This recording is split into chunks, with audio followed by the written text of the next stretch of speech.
Welcome to Myth Informed Friday night edition. I'm your host, Brian Edward. Sean Frasick will be with me shortly, but he is in the engineering station, so you'll see him come around. Today we have with us somebody who will be speaking at our Better Discourse event.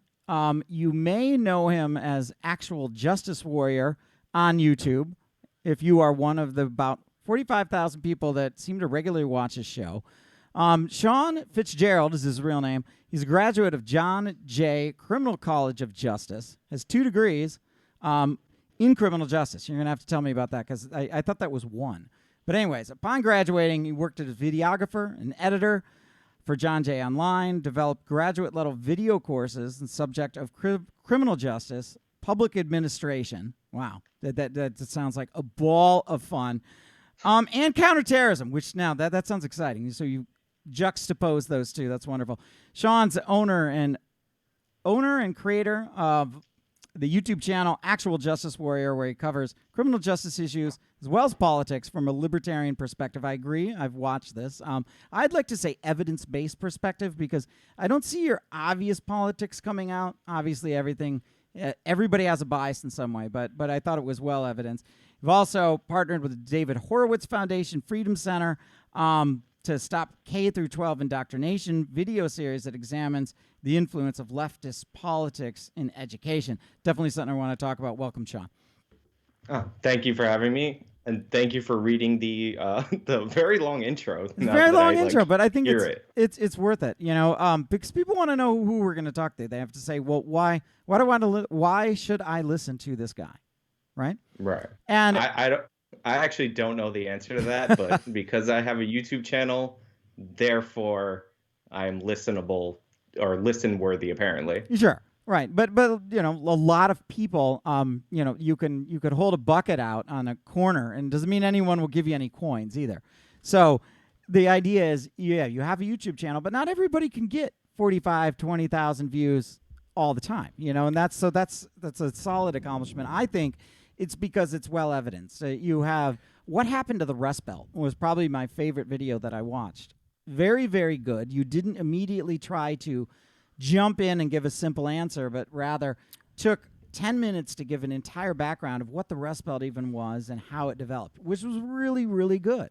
I thought it seemed to me like a history short, and then you applied it on top, and then things made a lot of sense. Right. Well, that was actually one of my favorite videos to do because I don't know if you're familiar with the book Guns, Germs, and Steel. Yes. Yeah, which talks about how there's geographical advantages that led to the success of certain nations or regions. So I actually love that. So anytime I can incorporate something like that in a video and provide an explanation that's not standard for something, then I jump at the chance to do that. Yeah. And Guns, Germs, and Steel kind of answered the question that I had for a long, long time. Like, why were, in 1492, when the Europeans showed up, you have a thriving civilization, it's in Central and South America, but why were the Europeans so much more technologically advanced in certain areas, especially metalworking? And they give an answer for this, because then I'd always thought, and I had no idea that animals like oxen, horse, none of this stuff was native. They have no sheep. They've got essentially no animals that can pull a plow. It's really something else. And I'm like, wow. And it does make a difference. It wasn't that the Europeans are any smarter.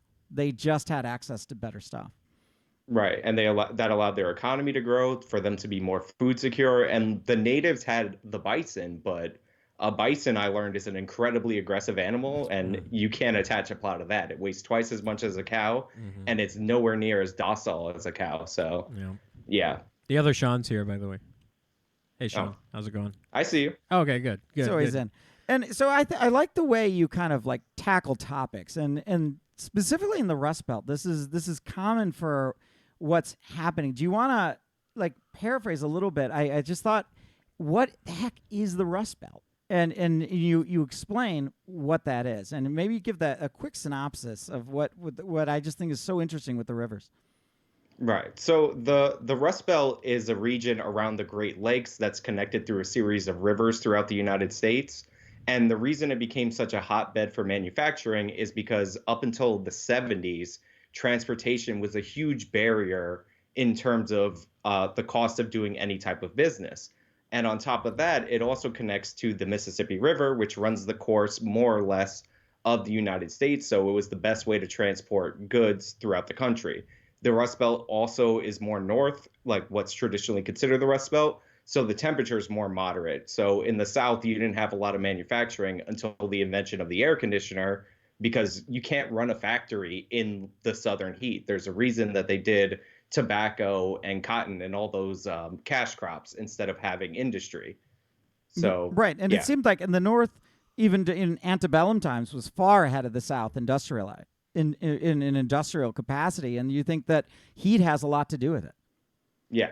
And the reason that certain cities in the North and the Northeast prospered while other cities kind of faltered when the cost of transportation went down is because it's actually still cheaper globally to transport stuff via sea. So that's why you'll notice like a city like Los Angeles or a city like New York or Boston that have most of their trade through the sea and not through, the interior of the United States, they tend to do well, and they've moved on from the manufacturing base. Also, Pittsburgh, a lot of people criticize me for not including this. Pittsburgh is a traditional Rust Belt state, and they've shifted from steel to robotics. So they actually are on the rise. But the thing that I mentioned in that video that I found stunning when I first heard it is that it used to be for a long time in the history of the country that transporting goods from Pittsburgh to New York would be way more expensive over ground over the 300 plus miles than it would be to ship it all the way down the Mississippi through New Orleans and then back around the eastern coast of the United States back to New York. So that's fascinating. That's interesting. Yeah. And right. And ultimately, what I think the point was that the Rust Belt is perfectly situated to be in the delivery system with the rivers. Now with modern transportation, they no longer have the advantage. You could set up your plant in Nebraska and be just as capable of shipping anything anywhere else. Yeah, Auto Alley is in South Carolina. That would have never been possible before. Yeah.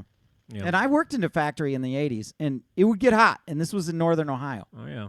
So I could imagine, being in South Carolina.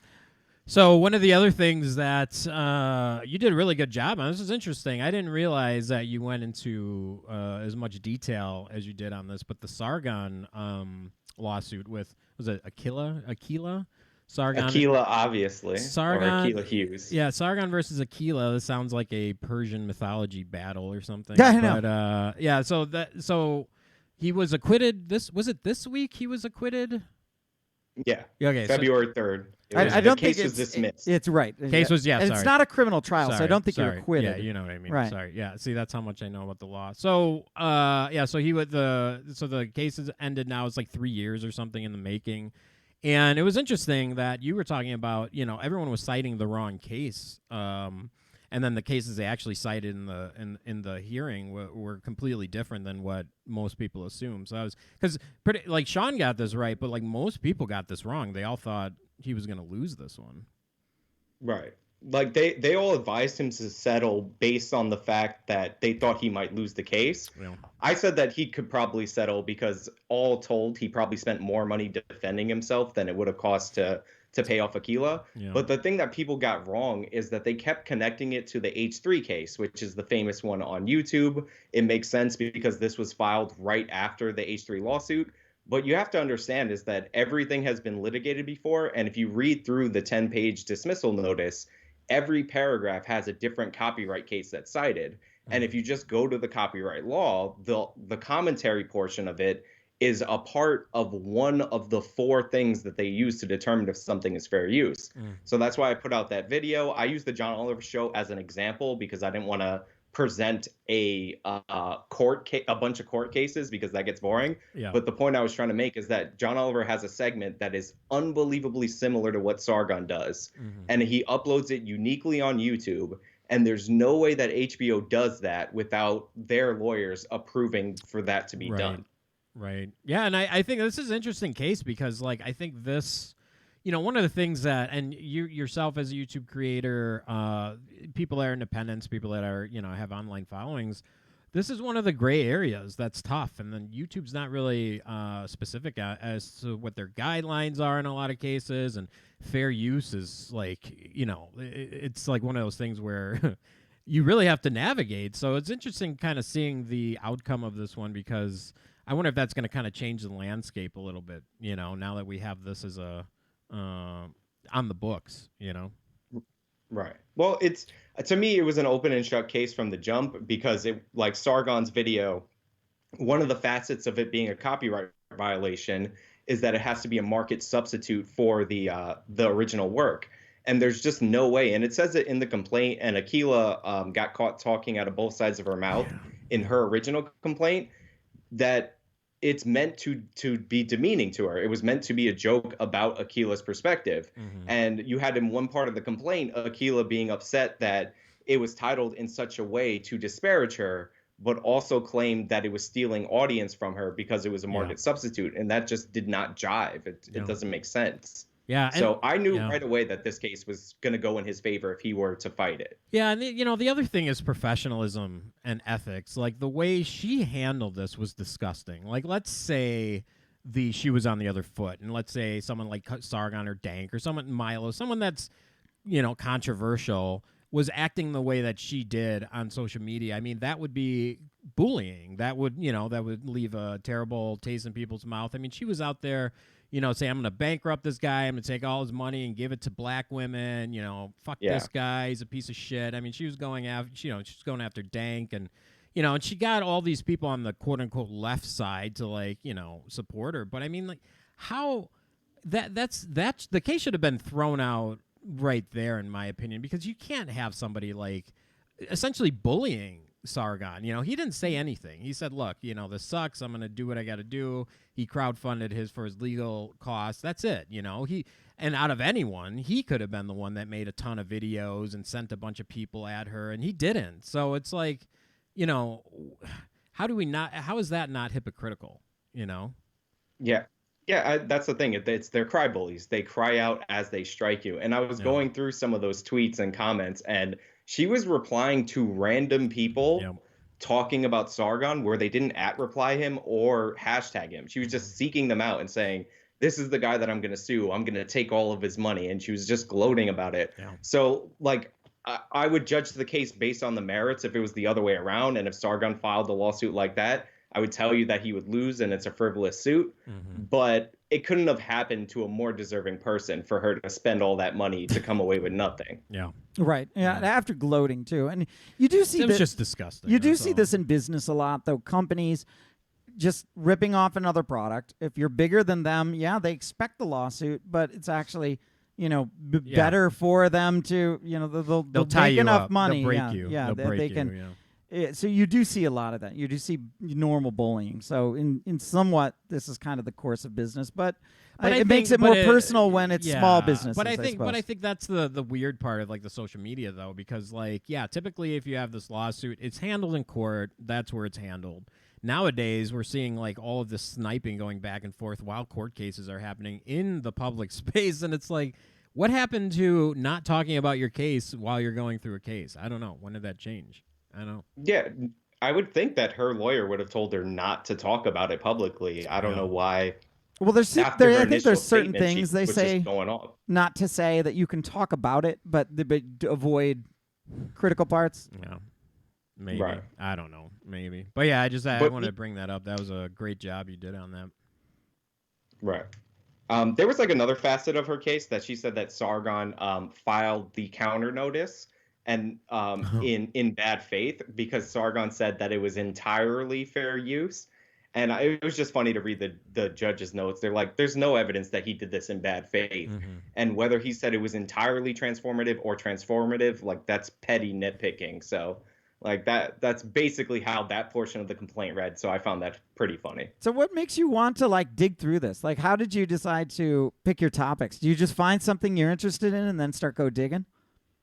Yeah, like the reason I dug into this and the reason I do a lot of legal case breakdowns is because my background in education and my first job out of college, which not a fan of my first job out of college, but was in criminal justice and law. And I just noticed that there's so much bad reporting of criminal justice stuff and any kind of legal stuff in the media. So I like to go to the original court documents and go over the case and break down, the actual evidence, because people take excerpts and then other media outlets just copy those excerpts, and it's like a game of telephone when all you have to do is read these documents, and they're not that hard to read to get what actually happened.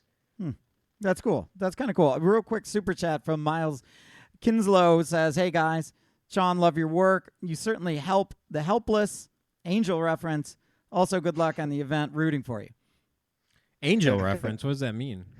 Like the show? If you watch, yeah, I have a collection of T-shirts that are obscure references to TV shows like that. So no shit. Did you watch Supernatural?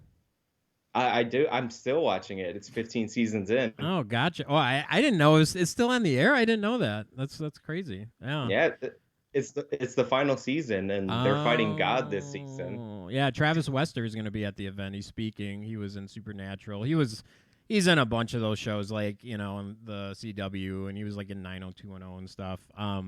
So we're really excited to have him. We just announced him a week ago. But yeah, I never got into those, like the Buffys and the Angels. Brian's more of a Star Trek guy. Yeah, I never watched Star Trek. I did watch the J.J. Abrams movies, which I know are basically not Star Trek, but it just wasn't for me. Yeah, I'm a TNG guy, so that's solid. There's never been. I mean, if you're into sci-fi, that's the purest, like, powder cocaine, from 87 to 94 in the original TNG series. But anyways, you're in criminal justice, right? So that's what you've studied. So what do you make of criminal justice reform? It's actually a subject I know very, very little about, and I didn't see a video that you had done on it. But what are your thoughts? So I was thinking about doing a video on specific specific portions of it, because criminal justice reform is a broad term, and I was going to focus on New York because that's where I'm based. And I'm in favor of criminal justice reform in general. Like, I don't think that victimless crimes should get you put in jail. And I do think that the prison population is exceedingly large, but I'm not in favor of horrible criminal justice reform. Like in New York, we got rid of bail for a bunch of different crimes. And if you look at the issues with bail, one of the things that you could have done to fix it was just lower the bail amounts. Like, you didn't have to get rid of it altogether. And now they turn over information that used to be protected information to the defense attorney.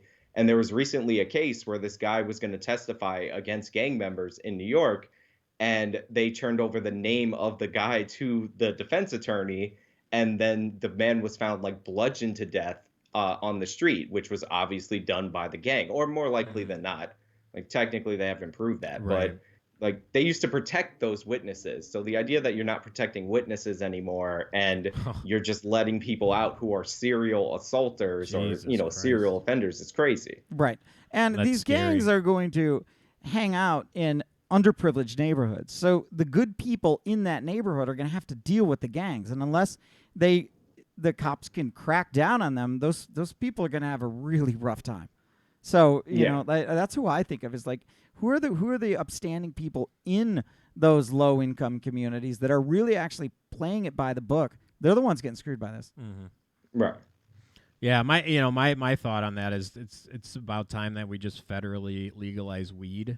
That's one of the things that drives me nuts when you see young men a lot of times in jail for selling weed, and it's ridiculous. There's people that are in jail for years and years and years because of weed, and it's now it's legal in states. We need to allow those people to leave. And one of the things that's really tough with that, it's when you have a record, if you have a felony, even a misdemeanor in a lot of cases, when you get out of prison or jail, you're at a huge disadvantage. Employers don't want to deal with you, people don't want to deal with you. You're essentially shunned out of society, and a lot of times what happens, they just go right back into crime because that's the only place they can find opportunity, which is really sad.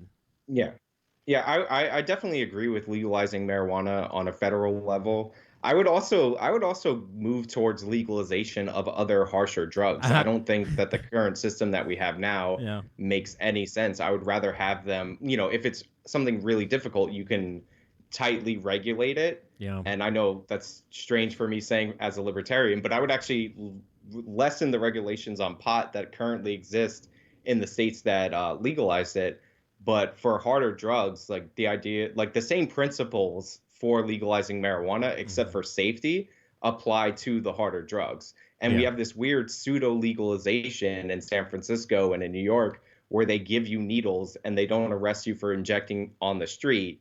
And then that poses a public safety risk to people who have to walk past, like, you know, it's like an AIDS minefield of all these needles. Yeah. But you would still get arrested if you had a certain amount. It doesn't make a lot of sense. Yeah. No, and I actually got into a debate with one of our guys on this too. He's in favor for legalizing all the drugs, and you know, like I had to kind of change my position on that one a little bit, because you know what? At the end of the day, especially heroin and things of these, you know, opioids, kids are getting their hands on it anyways, you know, and you know, I guess if it's legal. At least you can figure out, you know, like you were saying, have some type of restrictions on it and regulations. But, you know, they're doing it anyways. And, you know, that's what we did with weed when we were in high school, too. You know, we smoked pot anyways, even though it was illegal. And it's like, you know, they're going to get their hands on it. But you could have anti-smoking campaigns. I mean, look what we've done to knock down smoking in America through, you know, not usually through, I mean, some of it's syntax, but most of it's through, holy shit, I don't want black lungs. Yeah.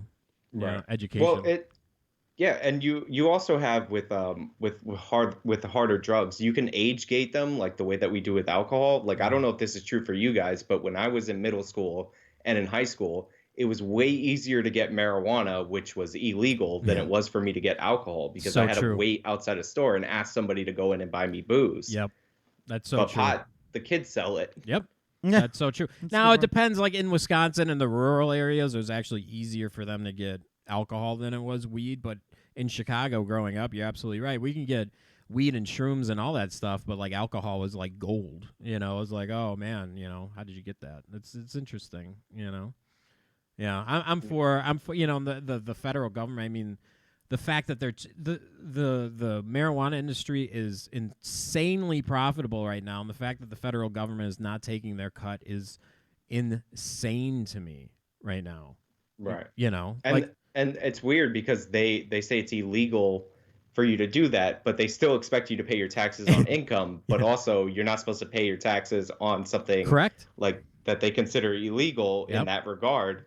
Yep. Yeah. So these all kinds of confusing. Yeah, this is these are cash companies now. I mean, they have literally military moving the cash around different places. They've had to hire these ex-military security forces to help transport this money because they can't put it in banks. So it's just a cash industry, which is and that's a holdover from the Obama administration, where he had a policy called Operation Choke Point, where he meant to choke off the financial resources of illicit activity. And you know, for all the talk about how the right is restrictive and prohibitive, that policy was enforced broad enough that they were denying porn stars bank accounts because it was considered too close to sex trafficking. Yeah, prostitution, right? Yeah. Right. Yeah, so I mean, speaking of prostitution, no, I'm just kidding. So we had the Donald Trump decision reversed. Of course, a lot of people knew that was going to happen. What I mean, you're talking about impeachment, so we were going to have now we technically potentially have Bernie Sanders being the front runner on the Democrat side. What are your thoughts on everything that's going on in politics? But hit impeachment first. Sure. Like, is Mitt Romney a traitor?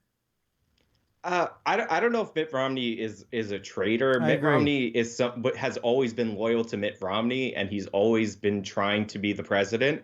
So I think what he sees is that if he makes himself stand out from other Republicans, and Trump loses in 2020, then he can run again in 2024. Like, you have to remember, Mitt Romney was the governor of Massachusetts, but he somehow forced Orrin Hatch, or convinced Orrin Hatch, to resign or retire as a senator in Utah, and then ran in his Senate seat so he could be close to power and relevant in power. Mitt Romney, the best way to think of him is basically the male Mormon Hillary Clinton, because everything he does is to be president. Yeah, I really do believe him that he struggled with this. I mean, I don't necessarily agree with his conclusion, but the guy isn't a traitor like Don Jr. is saying.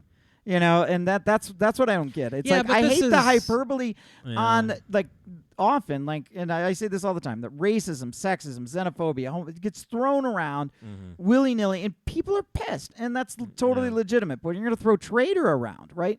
When that guy that left the army and joined the Taliban, that's a traitor, right? That's traitorous. I don't like the word traitor either. I will take the word creepy though.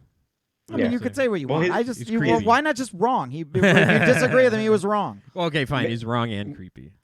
I would go calculated, but creepy is a good one because Mitt Romney's first name is actually Willard, and it doesn't get more creepy than that. Well, and I don't know if there are any Mormons listening, but like the Mormon religion to me is just like one of those things where the con artist literally showed his hand multiple times, and it's like you're still gonna follow and think that this guy. I mean, in the Mormon religion, when you die, you actually go and get judged by St. Peter, Jesus, and Joseph Smith. Joseph Smith has to judge your character and whether or not you're gonna, go to heaven and get a world or whatever. Shit. I mean, I don't even know the guy. I'm screwed. Like, if Joseph Smith is gonna sit there and be my moral judge, that's insane to me. So whatever. But he did. In fairness, he said that religion had nothing to do with his decision. Yeah. Right. I know. It's just weird that he's part of it. So as far as Bernie goes, what are you thinking on the left? What are you thinking of the Democrats? What are they going to do?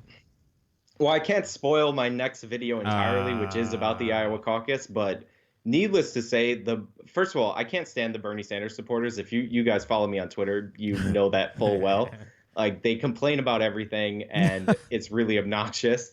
Especially about the Iowa caucus, because the best possible outcome of the Iowa caucus is that Pete Buttigieg won and Bernie Sanders finished almost exactly tied with him. Right. Because Pete Buttigieg has no black support. And as I've said in a million videos I've done about the primaries, black support matters in the Democratic primary because after Nevada, it's straight Southern Democratic states where 2/3 of the electorate are black.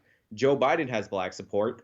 Pete Buttigieg beating Bernie or coming in 1 or 2 hurts Joe Biden the most. Yep. So Bernie Sanders is actually the beneficiary of Pete Buttigieg winning. This is If like in Biden would've NASCAR won, when this your primary would be teammate over. takes out the other guy to clear a path for you. Yeah, I mean, this is Oh, it's interesting. Yeah. The, No, go ahead, Sean. the way you win at politics is you strengthen your base while breaking your opponents. And that's exactly what happened. The establishment Democrats are going to be divided. So Bernie Sanders supporters should be celebrating, but of course they're complaining about coin tosses. And as will be revealed in my video, there's other coin tosses that happened, and some of them came in favor of Bernie Sanders because coin tosses wasn't a rule invented to steal delegates from Bernie Sanders. Oh, wow. So that would be a good video. Well, let me get, I don't want, if this is a video too, let us know. I don't want to ruin it. But my opinion, so Brian and I have gone back and forth on this. Honestly, with the Trump impeachment failing and the economy doing well and the country being in a really good position, right now I don't think it matters, honestly. Like, this is coming from a centrist. I really don't care. I don't think anyone could beat Trump on that side right now. What do you think? I would be cautious to say that. I guess I'm more cynical on, like, people can vote, people can do crazy things. I think Biden might be the best chance to beat him because Biden would have beat him in 2016. And I do think Sanders could win because people, like, if you look at the history of nations that have gone toward a socialist direction, it's actually happened more often when their economic station in life was improving, not when it was failing. So that's true. I with definitely think Venezuela. it's possible that Trump can lose. And people who think that Trump is this unbeatable figure, like, I don't understand that. Like, you see his negatives. You see that he won by, tens of thousands of votes in 3 key states. Yeah. And if you think he's invulnerable, you're crazy. A lot of people can't stand him. Agree. This is Brian's position. Now, my counter to that is people. I mean, we saw the voter in Iowa who she voted for Buttigieg didn't know he was gay. Is that real? Like, I saw 100% was real, and she wanted her vote back. Anyways, so how do you know that's not a plant? Though? What I always think about is common denominator and the majority of people. Typically, people are very selfish and they care about themselves and their family. Those are the two things. How am I doing? How's my family doing? And living in this capitalist society that we're in, if the economy's strong and the country's, if nothing changed from today, let's just say, and I know that's hard to say, but if tomorrow we voted, I think Trump has it just because the country's doing really well and people are going to vote based on their personal interests. They don't really buy into a lot of the other shit. The majority of people. So I'm here's not talking about so the then you crazy could be the people. judge here. My argument is perception is reality. A lot of people will counter that. Will say, yeah, the economy's doing well, but it's only benefiting the top. It's already only benefiting the rich. There's nothing for the working class or the middle class. Whether that's true or not, that's the perception. Go ahead. What do you think, Sean? Well, it's actually Trump has increased or under Trump, because the president doesn't control the economy, despite the way that we're talking about this. Right. But under the Trump administration, the average income of it's like the median household income went up by like $5,000 or something like that. So it's in terms of middle class improvement that is happening. But what I worry about with Trump is that my normal friends that don't know politics, like, they talk about Trump all the time, and it's not in a positive way. That's a good that point. did not happen with Obama. So That's a that's good why I'm point. like, people, like, ever since this man came down that escalator, he's been in the news and in all forms of media nonstop. So I do think that, like, that would outweigh it. And as far as people voting in their self-interest, that's actually not the case. One of the books that I'm reading right now is Jonathan Haidt's The Righteous Mind. Yeah. And what he discovered by, analyzing people's voting patterns is that they tend to vote in what they believe is the national interest. So if you think that Bernie Sanders is putting forward a more moral message than Donald Trump is, and Donald Trump does not argue morality all the time, sometimes his trade stuff is, disguised morality. It's like America first. We're selling us our country out to, third world countries. So that is a kind of moral appeal. But Bernie Sanders' whole thing is that, our society is immoral because we don't take care of people. I could see people buying into that. Well, let me ask you this question. So you're right, because I also read The Righteous Mind, and you're spot on. That is the argument. So the common person, you just take the regular, normal, average intelligence, regular person that's not involved in politics. We'll call them the normies. You're absolutely right. They, when we talk about like buzzwords and stuff, they latch onto this stuff. Do you think, and this is my concern with Bernie, the word socialist is such a scary word to normal people. I'm not talking about the crazy leftist or people that are in the know. I'm talking about you just regular person that goes to work 9 to 5 every day. The word socialist is scary. When they start seeing Bernie Sanders and he starts talking about socialist policies, do you think that's going to freak people out? I think what I find amazing about the primary process so far is nobody's brought up Bernie Sanders' record and support for socialism. Mm-hmm. So I do think when they're actually running negative ads against him about things that he's actually said, he praised the Soviet Union 3 years before it collapsed. He praised that regime in Nicaragua. I forgot. I think it's not the Contras. The Sandinistas. There we go. The Sandinistas. Mm-hmm. Like, after it was public, like, all their atrocities. So I do think the fact that the Democrats aren't attacking him on that is baffling and dumb. And we all know that Donald Trump is going to bring that up, and his team will bring it up. Yeah. So I do think when people hopefully figure out who Bernie Sanders is, then he'll falter nationally. And the fact that they're not fighting that fight in the primaries is just strange. Like, there's no mention of Warren's Native American thing. There's very little mention of any scandals associated with these candidates. Like, when Klobuchar was surging, like recently, mini surge, because Klobuchar is never going to happen. But when she was surging, there were no candidates mentioning that she like throws plates at her staff and she's generally an abusive person. It's really strange, the pact that the Democrats have made with one another. That's really interesting. Well, how about this? I mean, maybe Bernie said that woman can't be president, so that's enough. Right. Then he denies it, and then they're like, well, Warren, what happened? This is like a terrible game of God. You can't come out and make that claim without any evidence. Come on, man. You got to be smarter than that. No. Bernie definitely said it, and she was offended a year later. Like, you don't understand that's real, it's right? It's a slow burn. Oh, I didn't know that was real. That's real? He actually said this? Oh, yeah. He definitely said it in that private meeting a year before Elizabeth Warren decided to drop that news because she got offended a year later. That's Wait, totally is he the how sarcasm? people work. Yeah, that's. Oh, I Yeah. see. We need I a thought I was sarcasm going to say font. there's actually like a recording of this. It would be hilarious. Oh, okay. But where the hell is Barack Obama? yeah, That I mean, Yeah. Barack Obama would come in and say, I think he's Joe's waiting. my guy. I think he's waiting. Joe's my guy. No. Then it would happen. Now, it is possible that he maybe wants to see if Joe can win it on his own and maybe comes in to swoop in. Or do you think Obama stays out? I mean, this is wholly conjecture, I know, but I'm just interested to see what you think. So the classy thing, it's weird because if your vice president is running right after you run, you traditionally endorse your vice president. But Biden took 2016 off. So I guess that rule doesn't apply in politics. But I think that Obama will come in to help Biden probably after Nevada.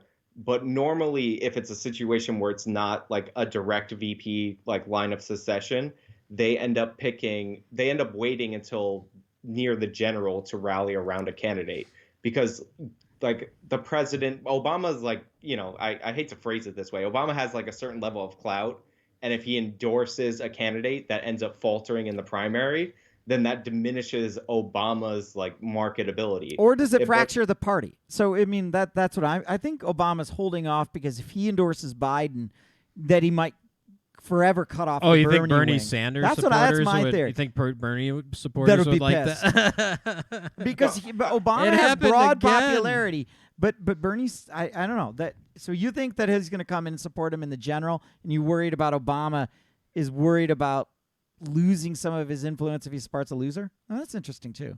Yeah, I think Obama would likely come in when Biden gets to the South. When we're in South Carolina, if he doesn't come in those southern primary states, then he's going to wait till near the end of the process. But I think if he's going to make his move, it would be then, because like he obviously doesn't agree with Bernie. Bernie is going after Obama's legacy, and it's really weird that Bernie Sanders has such high favorabilities in the Democratic Party when Obama has like a 95% approval rating among Democrats, and Bernie's literally attacking Obama's policies right now. But is Obama like a polar bear, like on an ice cap that's floating away from land? That he's actually on thinner ice than we think. Yeah, he's 95%, but if he actually does or tries to use anything, that will fracture.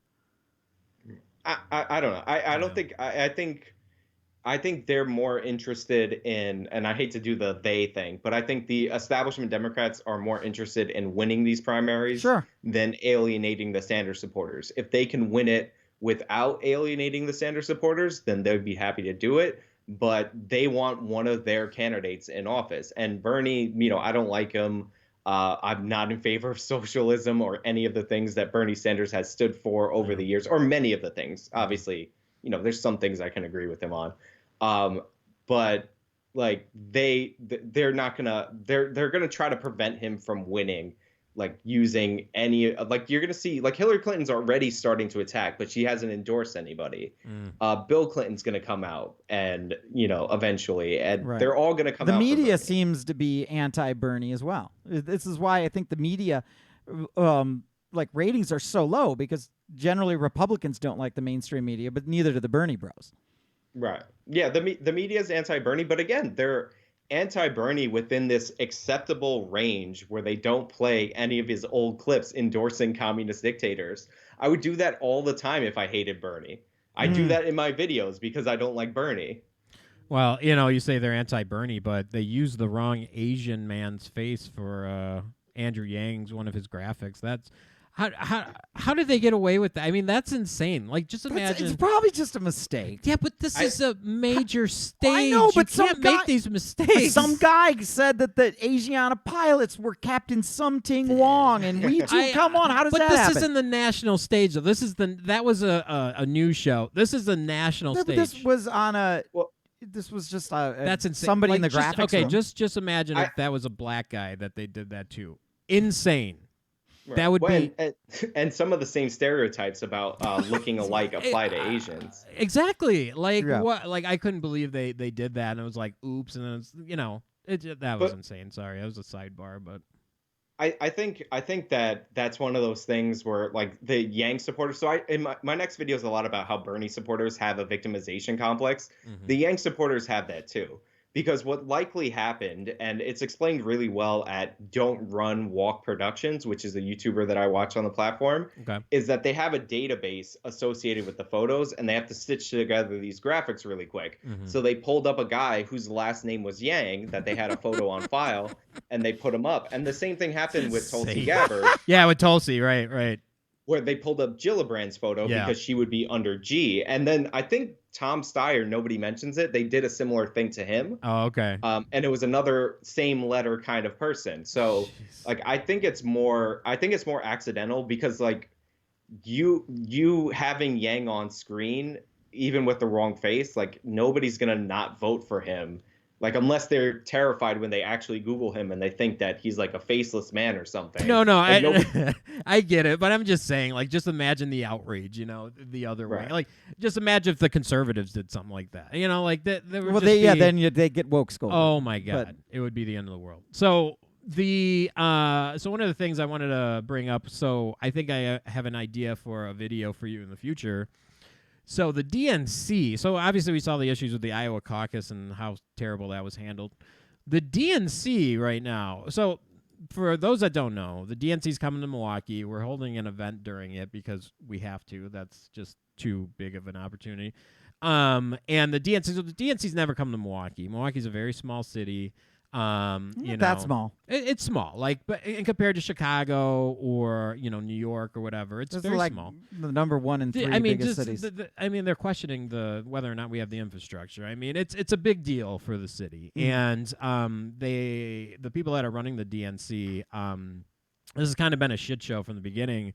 They, months back, they axed the person that was running it, and then they hired these two people, and now these two people that were running it just got axed because they were, quote unquote, creating a toxic workplace.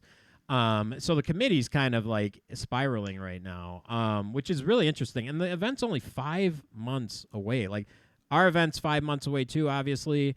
If this was happening within my organization, I'd be freaking out. You'd be wigging out. Especially if this is $70 million. This is $70 million they had to raise for this thing. This thing is gigantic. This is what I'm going to say. Not everyone's like you, Sean. Yeah. So, like, you're starting to see kind of like the incompetence behind the planning, which is really, at that level, is unacceptable in my opinion. So it's just something to kind of keep an eye on. It's going to be really interesting to see if they pull this thing off, in time.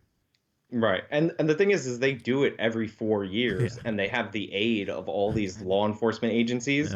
Because, I mean, I'm sure you guys, I don't know if you've been to one of these conventions, but I'm sure you've seen them. The entire city, it's not fun to have it in your city. The entire city gets militarized in order to hold one of these events. So, like, the fact that they're botching it and firing this person for an event that they do every 4 years, like they do it whether or not they're actually having a primary or not, is a little bit ridiculous. Yeah, it's so true. And it's interesting because, like, with the other thing we found out, like, going through this process, it's just the stranglehold the DNC has on the city. I mean, the venues, the restaurants, whatever, they're all blacked out, completely blacked out. So, like, independent organizers like us have been, like, shunned. The fact that we got a venue at all is, like, a freaking miracle. And the only, we had to, like, really work some deep connections that we have in the city. So it's not going to be like, normally we like to have the big theater or the big space or whatever. This one's going to be a little smaller. Because of that. But we're still going to have an oasis of bipartisanship, it's going to be and it's left-right balance in the middle of a DNC, which is a wholly partisan event. Yeah, exactly. It's going to be awesome. The energy is going to be great, and there's going to be chaos going around in the city. So, the YouTubers such as yourself and the journalists that are coming, they're going to have all types of opportunity to get some crazy stuff that's going on in the city. But I'm sure that's the day the rapture will come to. Yeah, but I didn't know how much influence and power they have over a city. That's kind of scary. Like, they have shut everything down. They blacked out the hotels. They blacked out everything. Like, it's just a little nuts. So yeah. I would like to, like, the Democrats are running this convention badly from what it seems in the media, but I would like to shame them a little more for this. But I realize that, the Republican convention, they do the same thing. Like, they black out all this space. They militarize the area. It's honestly, like, for me, it's disgusting because I don't like the ceremony surrounding the president. Like, remember, these are supposed to be our public servants. They're not supposed to be, like, our leaders lording over us. Yeah. So I can't stand any of that. But I agree. I'm on both sure sides. it's going to be fun, though. Yeah, I think it's going to be fun. And, we got some amazing speakers coming. We got, so you're join the chaos with us. So you're coming. You're going to be speaking on the what was it, the corporation the ban. corporation. So yeah, the, it basically read the full So it's should we care if corporations take socio-political stances? But this, so this is advertisements, them supporting diversity, things that are woke. the Gillette ad, Nike. Or you could go flip side. A lot of the people Social that are media advertising on Ben Shapiro, clearly Yep. companies that have taken a political bias going the other way. Yeah. Right. Yeah. So it's I can't give the answer. People just have to show up. Yeah. and, No. We don't live expect you it. to. Yeah. Who else is on that panel? I'm sorry. There's so many people coming. I forget. So Yeah, flipping around. yeah, you're going to be on the panel with Ron Placone. Ron Placone. He's a progressive comedian out of L.A. And then Megan Murphy. And we still have a TBA. And we still have one TBA there. So if anyone out there has any suggestions, Stephen Knight is going to be moderating that one. We love Stephen Knight. So that's gonna be fun. I was happy to meet. I don't know if you guys invited him this time. Jeff Waldorf.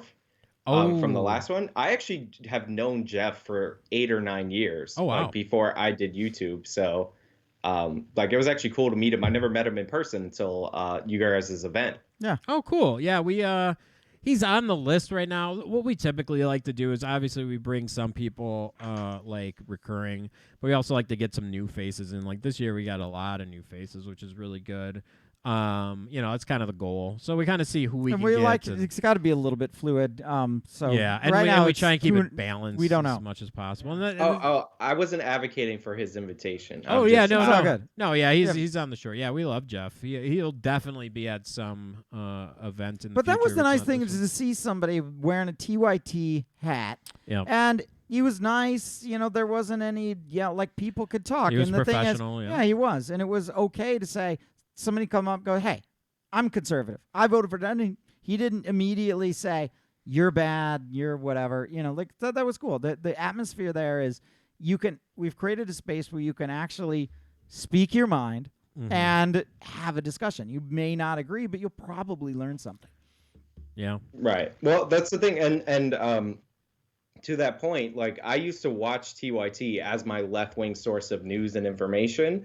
And that's why, even though I make a lot of videos criticizing them, I don't personally dislike them. Yeah. And that's why Jeff's somebody that I've known before he even worked at TYT. I could still maintain a personal friendship with him because, we both understand each other's positions. That's great. And they don't claim to be objective news. They claim to be coming from a progressive angle, and which is fine. Yeah, you know what they are. Ben Shapiro says, "I'm a conservative." You say you're a libertarian. Yeah, and that's why I don't criticize them for. I don't make videos about them being biased. I make videos when they are lying. Yeah, okay. Or just getting or if they're wrong. Completely wrong. Yeah, exactly. And that's the thing.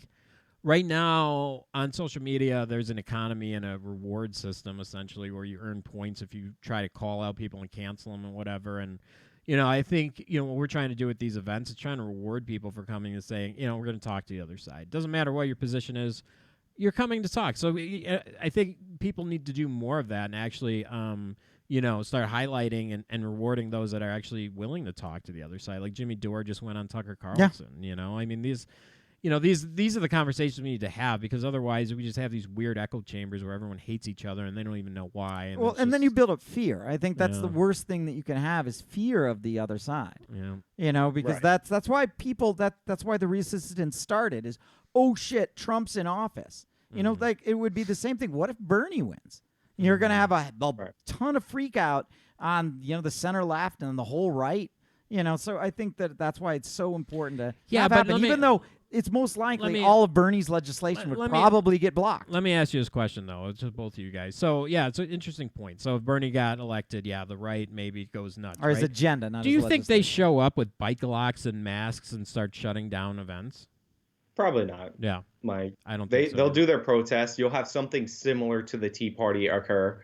But I also want to point out that the people who show up and do violence, the Antifa types, they're terrible people. They were at the last event. They harassed the after party venue. Not great people. But overall, but we also have to understand is a lot of the clips that we see of crazy lefties, spazzing out, for lack of a better phrase. Like, that is just one clip of an entire person. Like, clearly they're doing something outrageous. So like we do have to understand that, like, even those people probably 85% of the time are normal people with like normal issues. They just don't know anything about us. And that's literally, not to reference Jonathan Haidt again, but that's literally statistically true. Like, the more progressive that you are, the less informed, or the less accurate you are when estimating the positions of people on the right. But so what about like what Julie mentions in the chat? And I also had thought about this. What do you make of the Project Veritas thing, where the Bernie guy, gets caught on tape, and they're saying, the gulags weren't so bad, and then like, what do we do for people that don't get on board with the revolution? And the guy's like, he goes, well, what did they do in Cuba? And the other guy goes, well, they shot him on the beach. And he starts going, yeah, like, okay. So he's a field organizer. He's gotten low on paid the totem pole. but he's gotten paid $10,000. So you're not that low on the totem pole. Am I making too big of a deal of this? I thought this was kind of craziness. Other people say I'm blowing it out of proportion. Well, what I would say is, like, if I'm not surprised at all that the communists support Bernie Sanders, like the people who are avowed communists. Like, Bernie Sanders has been praising these kind of regimes for his whole life. And it is troubling because, again, like, even though I'm saying a lot of the time these are people who don't understand your positions, like, that's a problem. That's a minor problem if you can talk to them and explain to them what you believe. That's a major problem when the people who don't understand your positions think that you're advocating for genocide and you're in a kill or be killed position. Like, there's a great it's not really a quote, but Michael Malice says it from time to time, that these are the people that will laugh at you when you get taken to the gulag. And like, that's what you see from these people. Like, they aspire to be in a communist state, and they're almost I hate to do like they're the real Nazis kind of thing, but they're almost like the authoritarians, like the neo-Nazi tankies types that they'll say they'll diminish the crimes of Nazi Germany while also advocating for it. So you hear a lot of, the gulags weren't so bad. They paid really well, but also we're going to send these people to the gulags and that will teach them a lesson. It's like, yes, exactly right. Well, and then they claim Solzhenitsyn just like made it all up. Yeah, and I'll take your point on people on the left and like the percentage of people that are nuts on the left and the things they do, and I'll grant you that. Yeah, I think they have a small percentage, and this obviously doesn't represent the left. But the problem is, they're breaking the law in a lot of cases. They're literally, in our situation, they hacked the Twitter account of the venue and held it ransom and literally changed the description and said, look, we've hacked this account. We won't give it back until it was a ransom. We're holding this Twitter account hostage until you cancel the event. Until you cancel the event. Then they threatened to burn it down. Then they, you kind of saw the other crap they did. And they scare the shit out of... It was an implied threat. They scared the shit out of these, like, normal business owners, Like, the fact that these venues are breaking contracts is insane. They just don't want the heat. They don't want to have to deal with that which shit. I understand their position, too, but it's unfair because you're getting, essentially mischaracterized by these crazy people. You have radicals that are basically shutting the Overton window down, like on one side. The overall point is what I'm making is, if let's say I don't really care either way. Here's the thing.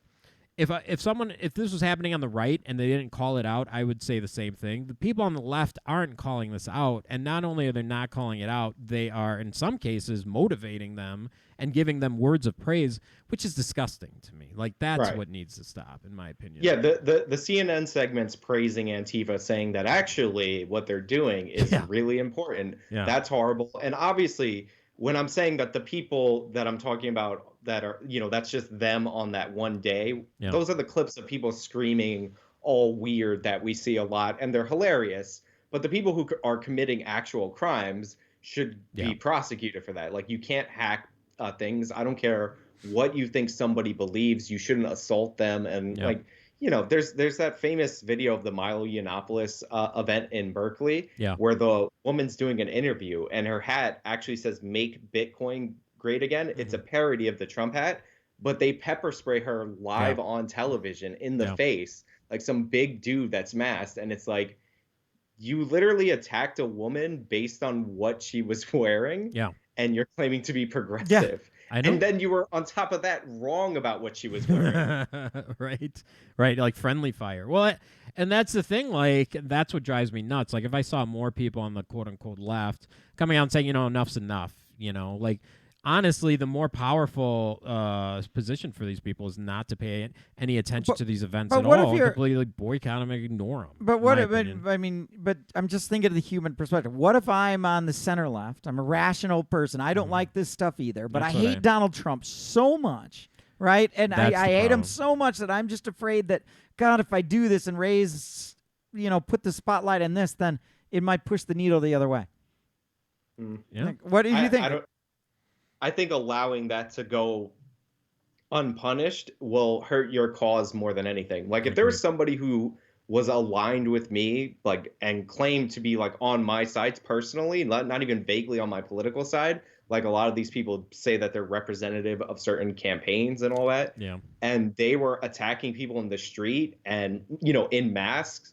I would never want that associated with my name ever. Yeah. Like I would be disavowing them. I would be calling for the police to arrest them because not only is it immoral in and of itself, it's not going to help you in the long run. Nobody looks at those Antifa people attacking people on the street. Not nobody, but very few people look at them and think, that's what I want my country to be, where you go out and do an event and then you get attacked by a mob of masked people and the police don't do anything. Nobody wants that kind of America.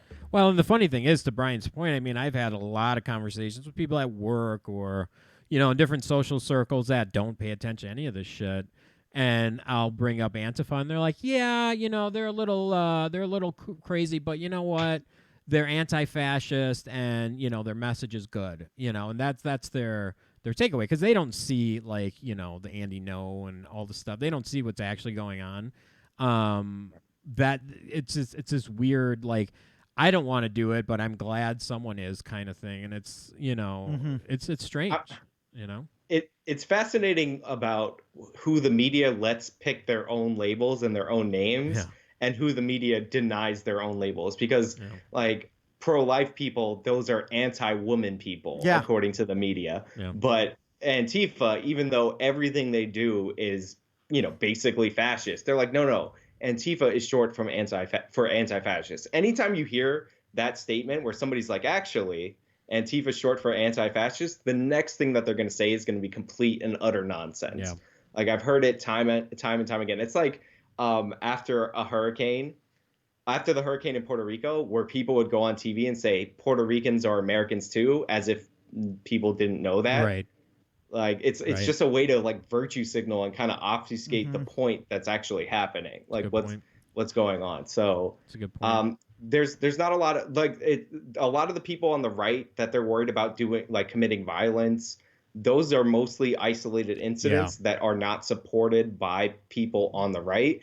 The same is not true for Antifa, who gets covered by the media, endorsed by certain members of Congress, and like it's not equivalent. Like you're not going to find any YouTubers that I associate with saying that this shooter is a good person or they were kind of right about this. Like none of us would ever say that because we don't believe that. But some people do believe that even if they're not willing to commit violence, that somebody has to do it. And, I don't see any campaign or even in the commentariat on the right, center right, even conservatives, like saying that the unite the right people, that they got it all wrong. These people are actually good guys. You don't see that. Like the Proud Boys, some people got it wrong initially. Even Donald Trump's comments initially probably not the best.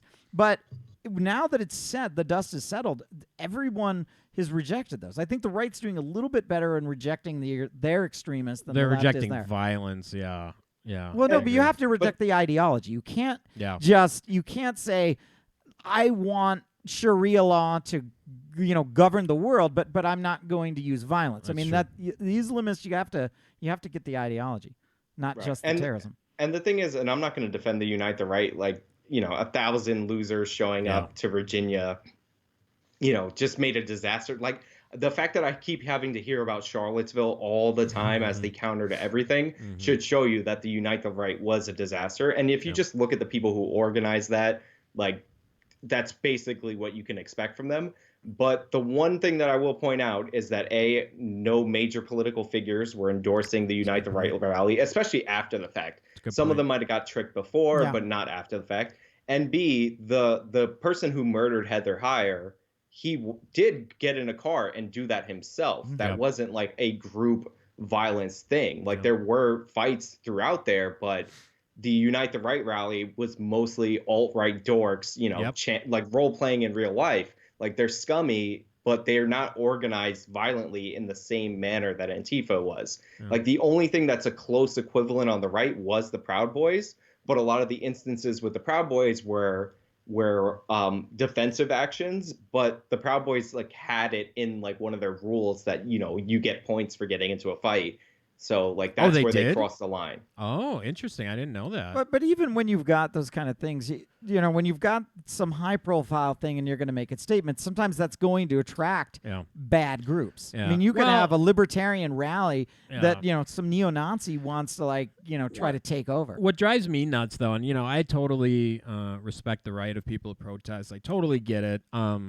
But like in Charlottesville, I'm not saying that, you know, what happened was all the fault of one group or another, but there's this weird mob mentality that people get into. It's kind of like the Lord of the Flies syndrome where, you know, you start getting a mob, you start getting weird leaders, and you start, you know, things start escalating quickly. In my opinion, Charlottesville, any of the fucking crazy white supremacist moron events, the best thing to do is just completely ignore it, stay away from it, boycott it, and laugh at it when they make no impact. They actually benefited from the impact, believe it or not, with those with the crazy people on the other side showing up, because now I don't think they benefited. Oh yeah. What? Oh, absolutely. Some of them did. Some of the figures that, you know, and make money being alt-right figures benefited. But they're having a hard time getting a bank account these days. Well, okay, fine. I'm not saying, but the point I'm making is ultimately the added press, the added attention, the added all of that, you know, you have secret funders, you have people that come on the back door and like, hey, I want to really, what you guys are doing really is, and you're just giving them what they're asking for. If you just don't go, they don't get what they asked for. No one covers it. No one cares. Or the coverage is, look, no one showed up. No one cares. You know, although like it's weird when they're going through. I mean, in their defense, like, you know, you got these guys on Friday night walking through a campus with tiki torches screaming blood and soil, and you Jews laugh want at that. And no, you laugh at that. That's going to weird some people out. I would laugh at that. I forgot. You're 19-year-olds old. The idea that these guys were so lazy they couldn't make their own torches. Exactly. So I mean, it's from the barbecue set. Yeah, but I can see why some people might get freaked out. I understand why you get freaked out, but you don't show up and you start fighting with these guys because you're giving them exactly what they want. They wanted to get under their skin. Congratulations, it worked. They did exactly what they wanted, and you fell right into their trap. And they capitalized on. I think originally there was a fight over the statue, and that's where that Trump quote comes off bad because he says the good people on both sides, and then later points out that he's not talking about the white supremacists, like in the same speech. And then he's like, I'm talking about people who wanted to keep the statue up. So like that, like, so they did try to co-opt some of it. So I'm sure there were like, you know, a random smattering of decent people there, but you know, like you saw the footage of these people. But that also the strange thing about that is that should have been a total universal loss for the alt-right, but then like these Antifa people showed up, and there's like another instance where some guy fired a warning shot into the ground, and people were complaining that he didn't get charged with attempted murder. And if you look at what happened to that guy, they upcharged him on the firearms charge because he fired a warning shot into the ground. It's not attempted murder by any standard. But they upscaled the charge because they put him too close to a school when he fired the shot. And so reckless endangerment. Instead of a 2-year sentence, he was facing up to 10 years. So like people were attacking the police for not charging him with attempted murder when they went out of their way to upcharge him. But the other thing that was hilarious is that people were ignoring, not justifying, you don't fire a gun in that big of a crowd for any reason, you know, unless somebody else is shooting and you're, you know. But there was a guy that was like shooting a flame, like he had like a a spray can and a lighter. He's shooting a flamethrower, and I'm watching videos of the media, and they're like completely unprovoked. It's like, no, like they're literally showing footage, and they're like, he just fired at this guy because he was black, and I'm like, I rewatched the video because what I noticed was the big flamethrower.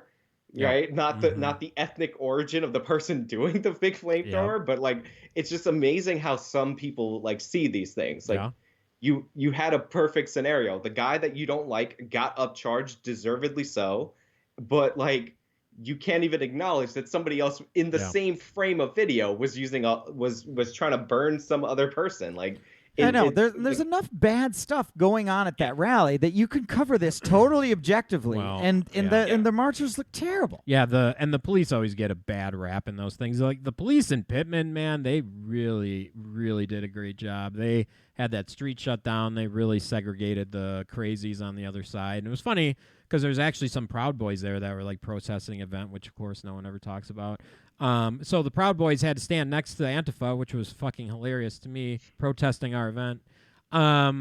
Which is they were shouting at Daryl Davis that he was a racist together. Yeah, they called Daryl Davis a white supremacist. But I mean, Daryl Davis actually invited the head guy, Daryl Lamont Jenkins. Yeah, Daryl Lamont Jenkins, who Black was Lives Matter. Yeah, he's one of the and that Antifa leader, one of the few black Antifa leaders, and to speak on stage, and his response was, "We're done talking. We're done talking." Which means, I mean, that sounds like okay. Well, so you carry on the conversation a different way through violence. Yeah. Wow. Well, and that and it just brings it back to like groups and infighting. Like what the protesters did to that Unite the Right and those idiots is they created this common enemy, which really emboldens and really tightens up groups. It really brings them together for like a common cause. And instead of, if they weren't there, what happens to groups when they don't have a common enemy and a terrible common goal? They start infighting. I mean, it was interesting hearing Daryl Davis when he was talking about the Ku Klux Klan and how much infighting there was and how many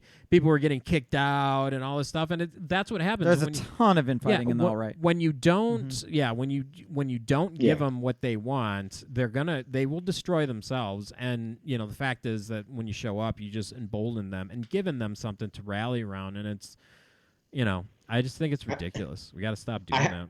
I have to tell my favorite story I've ever heard about the Ku Klux Klan in a second. But another thing I want to point out is that if they didn't show up, there wouldn't be a problem. Like there was a town where 18 neo-Nazis or whatever group of neo-Nazis in that town marched every year on like Adolf Hitler's birthday, and nobody showed up. And then the press showed up, and all of a sudden it was this big event. Meanwhile, it was happening. It was like 20 people. Everybody ignored them because these people are not grasping power. But then after Donald Trump, you have to magnify every little instance of racism around the country in order to pin it on him. But the Klan story that I thought was funny is I was watching a History Channel thing where they were talking about the Ku Klux Klan, and to be clear, there's like 8,000 members of the Klan nationwide. Like this is not a big or relevant organization anymore. Like for some context, my school had nearly double the number of undergraduate students, my college, that the Klan had across the country. But the Klan was so desperate for membership in this special, and this is why I found it so funny, that they were like, okay, I guess we're gonna let some Catholics in the Klan. Like, you have to start bending your own rules, right? You have to. Like Scientology is facing a similar thing where you have to start, like when your membership's down. The Catholic Church, the Christian religion in general, has done this for fucking centuries. They have to start bending things and allowing certain things to keep membership up. Like I've said, like we'll see in our lifetime. You will see a same-sex Catholic marriage at some point in our lifetime. I'm telling you, like they have to, in order to keep people coming, they have to change with society. It's fucking nuts. Well, I'm sure that already exists, but will we see that? Will we see the Pope endorse the same-sex marriage? That's correct. That's what I meant. They're rogue Catholic priests like in New York that will do this. It's just they're not recognized. Well, that's what I'm saying. Like you'll see the Pope, endorse same-sex marriages. I'm telling you. I don't know, but it's global. I'd say the thing is, you're thinking just for America. If Christianity was centered in America, I agree. I'm thinking about the West. I'm thinking about how. But South America. Sure. Yeah, South America is more conservative on a lot of these issues. Sure, but and they're more devout. Who has more money? Who are you going to be which countries are you going to be listening to? You're going to be listening to the countries that have the most money and power. They already have plenty of money. They did give us an Argentinian pope, so they're obviously, betting on Latin America to some extent. Yeah. But the point of that Klan story, by the way, is that the reality of the Klan is that they're trying to be more accepting because they're desperate for members, while the media is portraying these type of organizations as on the rise. It's growing and emboldened. Yeah. I know. When they're pathetic scraps of what they used to be. What was your story, Sean? Oh, that was the Klan. That was the Klan. Oh, that was it. That's a good one. I saw that special. That's my favorite Klan story because like the Klan has to become more tolerant. Gotcha. In order to go after the people that they still want outside the Klan. I thought you meant you actually were like talking to one of the they're open. It's that membership's open to women now. So that didn't used to be in the 20s. Yeah. Just like the Boys Club. Yeah, that's right. It's hilarious. But the Klan still hates me because I'm only half white and like race mixers are the worst apparently. Oh, you're Puerto Rican, right? Yeah. Yeah, so you're Irish and Puerto Rican, I'm Irish and Mexican, and we have the same name. How funny is that? We're supposed to hate each other, Mexicans and Puerto Ricans. They hate each other. That's what I hear. Yeah. So the last thing I wanted to hit on was, like, what do you make of all this stuff about billionaires? I was talking to a guy on Facebook the other day, and he's just like, even if Jeff Bezos gave away $100 billion, he'd still be a multi-billionaire. And I said to him, it's not like he has this much money in the bank, right? It's in stock. But even if he sold all of these stock, now what? Who's going to buy them? And now I own, say, $100,000 sliver of Amazon because he had to give it to me. How do I sell it if there's no buyers, right? If there's going to be some massive buyer, how do I even cash out? I mean, has anyone thought this stuff through, or is this just emotional talking points to rub people up? And I even making too much of it? Is this a fringe? I mean, it's the fixed pie fallacy that people think that if somebody has more, then that means they have less, which is just factually not true. Like, Americans are better off now than at any point throughout their history, and a lot of that is due to people like Jeff Bezos. And Jeff Bezos, even though he's like the richest in America, obviously certain Saudi Arabian oil barons, like, they don't have to report their income because they are the government, to the government. But so they probably are more wealthy than Bezos. But Bezos's money is all tied up in his stock. So he's literally as wealthy as he can run the company. If Amazon ever takes a hit, he's going to lose a lot of his wealth. And he's a weird example because this is a guy who was a finance guy who quit his high-paying finance job to start an online bookstore that he turned into what Amazon is today. So this is the guy that built it. And the idea that if you got a job at Amazon last week, that you deserve to be part owner of Amazon when you didn't invest any money into it, you can walk away at any time. It's just absurd. But it really does go back to the idea that if somebody has more than me, therefore I have less, which just is factually untrue. Yeah, and that's just that everybody is motivated by greed. And I think I just don't know if that's true. Well, and the thing too is those types that hate the Amazons of the world and the Facebooks or whatever, what Amazon, that infrastructure is absolutely brilliant. My company that I work at, logistics, is one of the most difficult things that any manager, any department can deal with. Logistics is a fucking nightmare.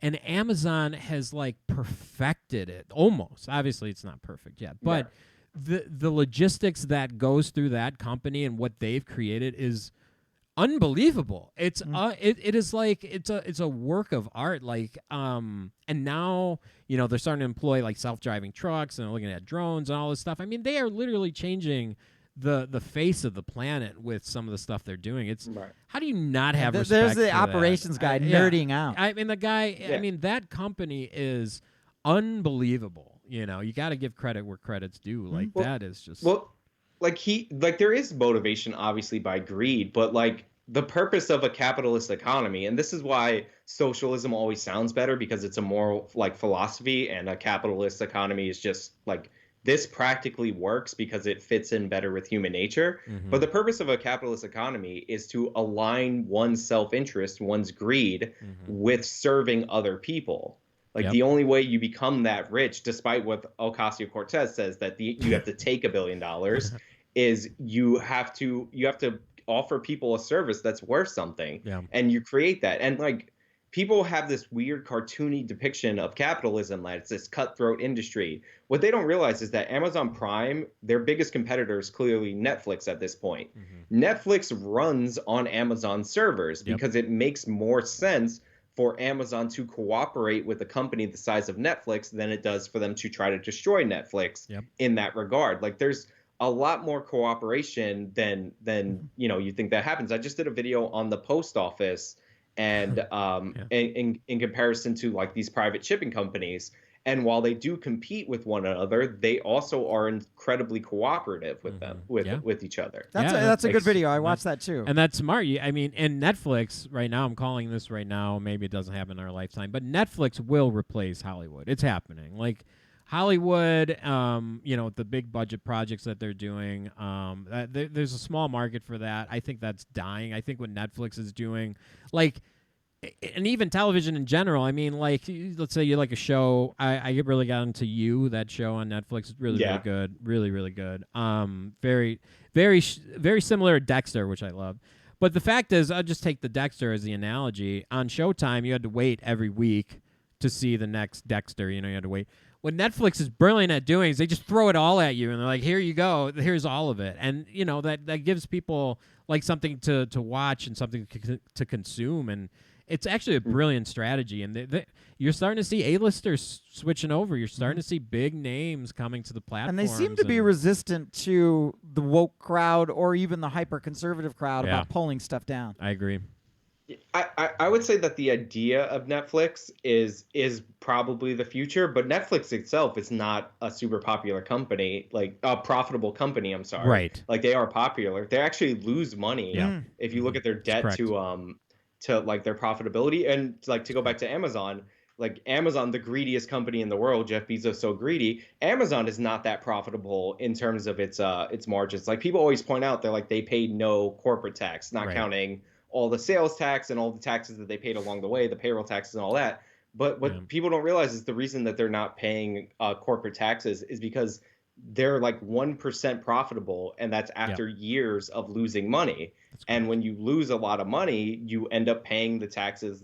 Like, you can defer later taxes as like a business of that size, because we don't tax people on losses, because I think, but personal losses, you only carry over like $3,000 or $6,000 to the next year, right, until it's gone. But maybe it works different for businesses. But if you look at the chart for Amazon and Netflix, like they were not profitable companies. Amazon wasn't a profitable company until like 4 years ago, because they were trying to keep their prices low and not worried about profit. If you read Jeff Bezos's original letter in Amazon stock report, they always say it's always about the long game at Amazon. So they're not trying to make a profit. Netflix is just, IPs are expensive, and they're hoping that subscription growth will outpace it. So like, I think Netflix might collapse eventually, but like, the idea of a streaming service is what's going to remain. Like, that's new. We're never going to get rid of that. Well, it's interesting, and I think you're right. I mean, see, I think eventually, because Amazon's trying to compete in that space, Amazon Prime, and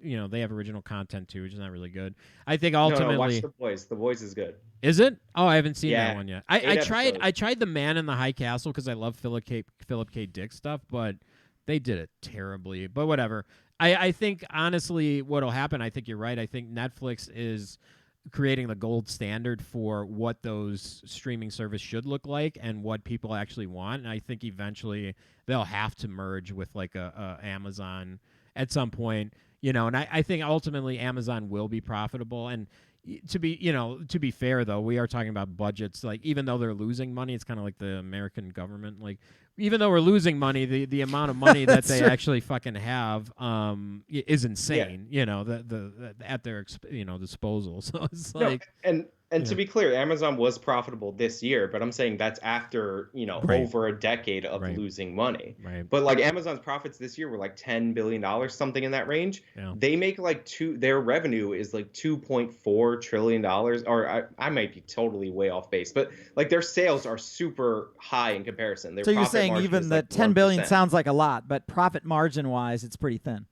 Yeah. Yeah. So Mhm. like that's how they're losing money. I think the trillion might be off. I don't know. Yeah. I feel like that was a terrible number. But I don't know. They sell so much stuff. They're half of all online sales. Yeah. So Yeah. who knows? Yeah, and it's like YouTube, Twitter, Google, and I mean, a lot of these companies they operate in the red, but they have so much money that they can do that, and the goal is obviously to profit, but then also essentially change the game. And YouTube's trying to compete in that space now too, so we'll see. They actually, I don't know if it was a YouTube special, but it was a YouTube show. But it was Rob McElhenney from Always Sunny in Philadelphia, Mac, on the, and they were promoting the show with him in it. So I don't know, I have to check that out. But you're starting to see like all of these big name actors and actresses come over, and it's gonna be interesting. Right. It's gonna be interesting to see what Hollywood does, and you see all the scandals with Hollywood, and people are nuts in Hollywood, and it's gonna be interesting. Like you can't have these like giant $50 million projects that fail all the time. So. Right. It's going to be interesting. Well, we're definitely go on. I was gonna say YouTube loses money, but it's for Alphabet, it's kind of like an essential loss because YouTube is so like having it exist and attached to your company, like it's so valuable because Google is an advertising company. They sell a bunch of ads across the internet, but a lot of them on YouTube. So even if YouTube itself doesn't make money, Google and Alphabet as a whole do. Yeah. It's strategic. It's strategic. It's well, like and hospitals do it the same way. OBGYN can lose money, but it brings patients to the hospital, and they'll become attached to the hospital, and other services can make more, like orthopedics. You create strategic losses in certain areas. That's why you'll have a Starbucks in Times Square that doesn't make any money, but you keep it because of the location. So, well, Sean, thanks again, man, for coming on. This has been awesome. We can't wait to see you in Milwaukee. It's gonna be nuts, man. It's gonna be fun. It's gonna be a lot of fun. I think you enjoyed yourself at the last one. This time you're gonna be on stage. It's gonna be awesome. We got so many cool people. We're so lucky to have the people such as yourself coming. Like it's really, the thing is, you're gonna talk about not making money. This organization doesn't make money. It's a strategic investment and right now and creating conversation. But yeah, man, we're really excited to have you. And keep an eye on the DNC. That might be an interesting story for you because. Especially if we have a brokered convention, that's gonna be epic. It's gonna be nuts. I'm gonna jump off. I'll let you guys close it up. Yeah, every year, by the way, they say broker convention is a possibility. It never happens. I hope for it. I root for chaos a bit. Well, certainly the media would love it. Obviously, like it'd be fresh meat for the commentary. But your video's really, really good. I encourage all the listeners to check them out. Take a look at the title. He does a deep dive on a lot of them. You'll get more than you thought. So I was really impressed. All the videos seem to be real made. And I was kind of impressed how quickly you're cranking all those out because I know how much research it will take for some of those. You can catch him on Twitter. Was it that Sean at 190? It's at I am Sean 90. I am Sean 90. Yeah. Yeah. Check him out on Twitter. And do you have a Minds account? I do. The Minds account, I think, is Actual Justice Warrior. That's right. Yeah. So check out his channel, Actual Justice Warrior. Thanks, everyone, for joining us. Next week, we'll have Andrew Doyle. Really excited for that. The Tanya McGrath. I've been reading Woke or listening to an audiobook. Absolutely hilarious. Very funny. So have a good night. All right. Take care. Thanks for having me.